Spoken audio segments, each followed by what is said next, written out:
Passamos ao processo 124.249, que continua como relator a Sua Excelência, o conselheiro José Augusto.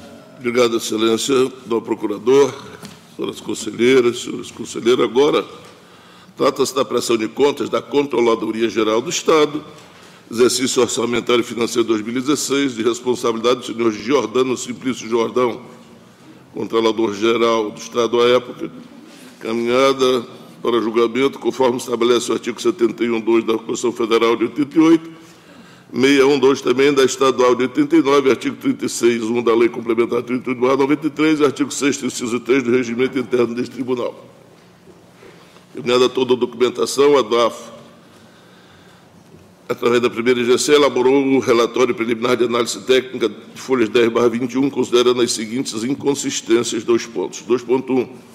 Na observância da cláusula contratual referente ao contrato número 6/2016, descrito no item 5.1.3. 2.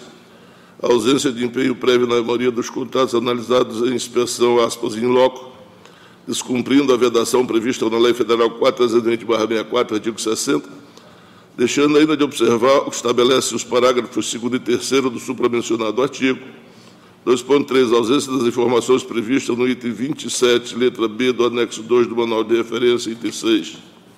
Citado, senhor Giordano Simplício Jordão, controlador do Estado à época, folha 26, foi solicitada prorrogação de prazo por mais 15 dias para apresentar defesa, sendo-lhe concedido novo prazo, iniciando-se a partir do término do primeiro, tendo o requerente apresentado sua defesa folhas 34/50, que encaminhada a DAF, a primeira IGC emitiu relatório de análise técnica complementar, folha 57/61, pugnando o julgamento regular com ressalva em face da ausência de empenho prévio da maioria dos contratos analisados em inspeção, aspas, in loco. Caminhado feito ao Ministério Público de Contas, o ilustre procurador Joãozinho de Melo Neto, se pronunciando feito a folha 67 dos autos. Excelência, o relatório.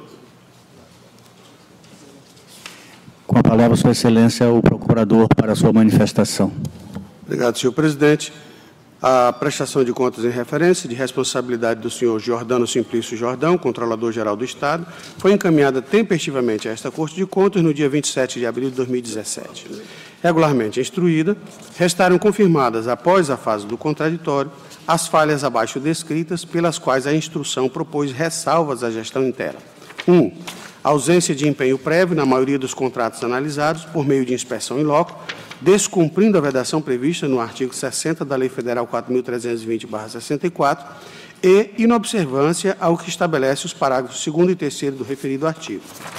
E 2. Ausência das informações previstas no item 17b do anexo 2 do Manual de Referência, que se refere à Resolução TCE-Acre número 87/2014, ou seja, falta da descrição analítica das atividades e da execução de cada um dos programas incluídos no orçamento anual do ente, com indicação das metas físicas e financeiras previstas e executadas.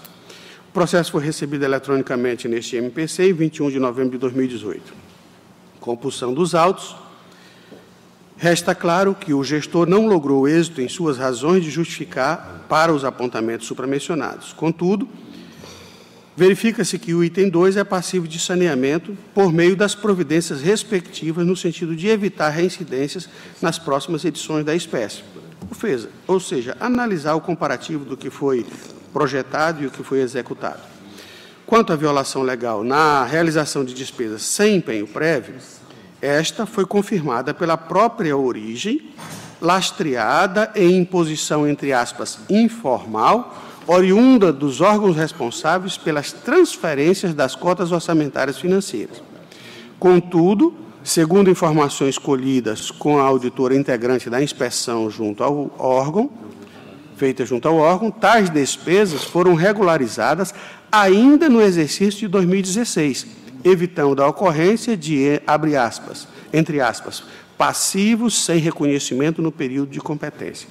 Portanto, em que pese a violação legal atestada, mas considerando que seu equacionamento ocorreu ainda no exercício de 2016, evitando o comprometimento dos demonstrativos contábeis da unidade ou inconsistência nos resultados gerais apresentados nas contas de governo, este MPC opina pela emissão de acordo, considerando regular com ressalvas a prestação de contas subexame, com fundamento no artigo 51, inciso 2 da Lei Complementar Estadual número 38/93, valendo como ressalvas a ausência de empenho prévio na maioria dos contratos analisados em inspeção in loco, descumprindo a vedação prevista no artigo 60 da Lei Federal 4.320/64, mas, como vimos, corrigida no próprio exercício, e ainda a incompletude do parecer do controle interno quanto aos requisitos mínimos estabelecidos no anexo 2 do Manual de Referência a que se refere a Resolução TCEAC número 87/2013, ocorrências que deverão ser corrigidas e ou evitadas nas próximas edições da matéria,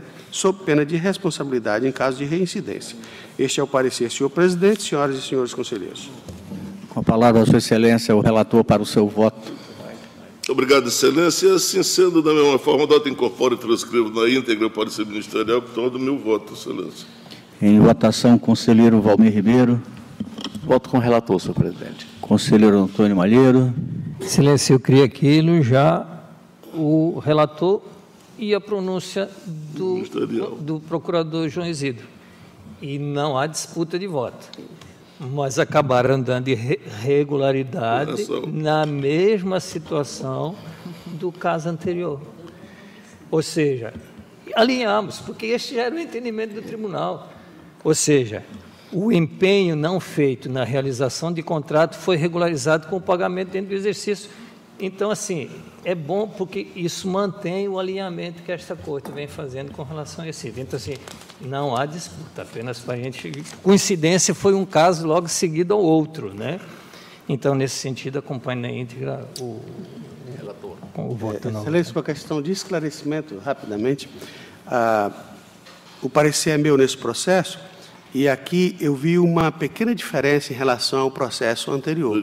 É que, nesse caso, havia uma impossibilidade material de se realizar essa despesa sem empenho prévio, que não ocorreu por causa do gestor, porque ele comprovou uma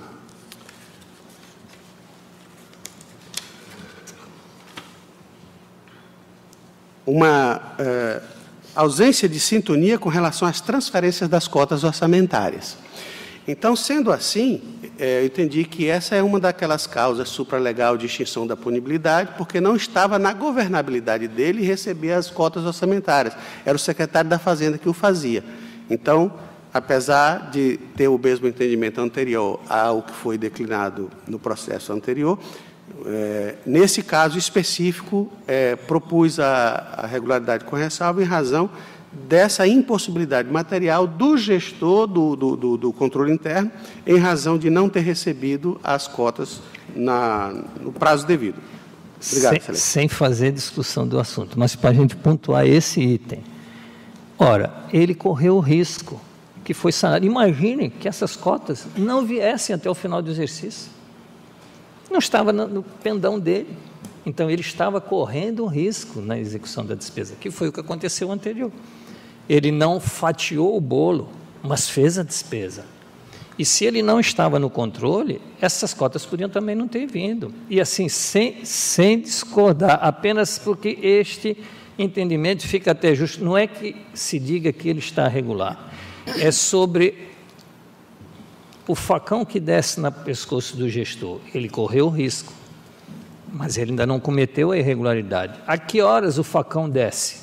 Então, ele desce quando se concretiza a irregularidade. E é isso que o tribunal aqui tem. Não é com relação a que não há uma falha. Não, ela existe, a falha existiu. Em que momento desce a guilhotina? E aqui o tribunal tem dito que a guilhotina desce se ela se concretizar. É só aí isso, é a ressalva. Realmente ela continua irregular, há uma falha. Motorista, E quando falta dinheiro para liquidação do débito, dentro do orçamento da Secretaria. E para a Previdência Social, quando não vê o montante para o secretário recolher. Quando o gestor assina um contrato... O outro passou, atropelou. Quando o gestor assina um contrato de locação, por exemplo, no início do exercício, ele tem a obrigação de pagar as prestações todo mês. Se o Estado, por razões de contingenciamento em razão de receita, ele não libera o duodécimo suficiente para que o gestor faça o empenho global da despesa conforme manda, e esse foi o caso que ele noticiou aqui, então ele tem que empenhar cada pagamento. Só que o pagamento decorre do contrato.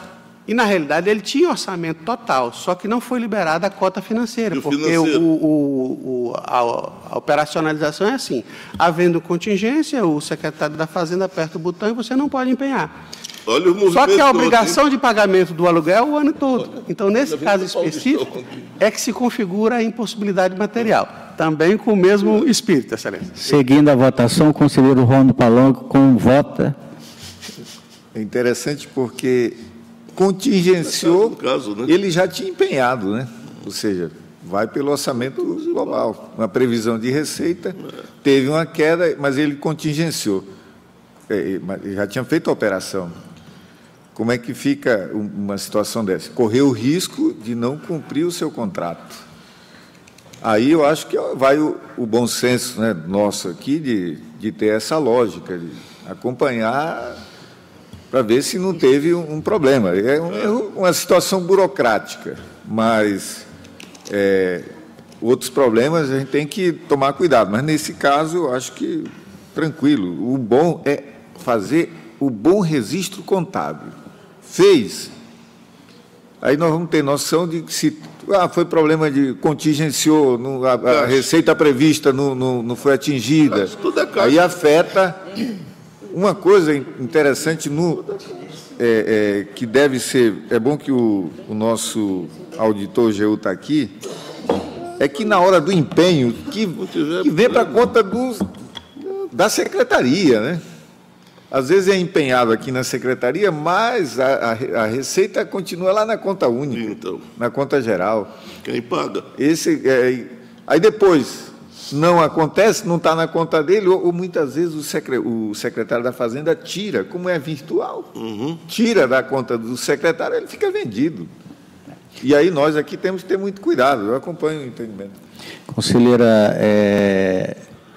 Cineia Benício. Regular com ressalva, senhor presidente. Acompanhando o relator. Conselheira Maria de Jesus. Com o relator, excelência. Então, por unanimidade dos termos do voto do conselheiro relator. Continuando com o processo. Continua ainda o conselheiro... Senhor presidente, uma questão de ordem. O conselheiro relator votou pela irregularidade multa, seguido do conselheiro Valmir e a conselheira Maria de Jesus, né? Não. Regularidade com ressalva, acompanhando o partido. Foi. Ah, sim. Da íntegra. Eu estou confundindo com o processo anterior. Obrigado. Esse aí. Isso, obrigado. Foi outro. Por unanimidade.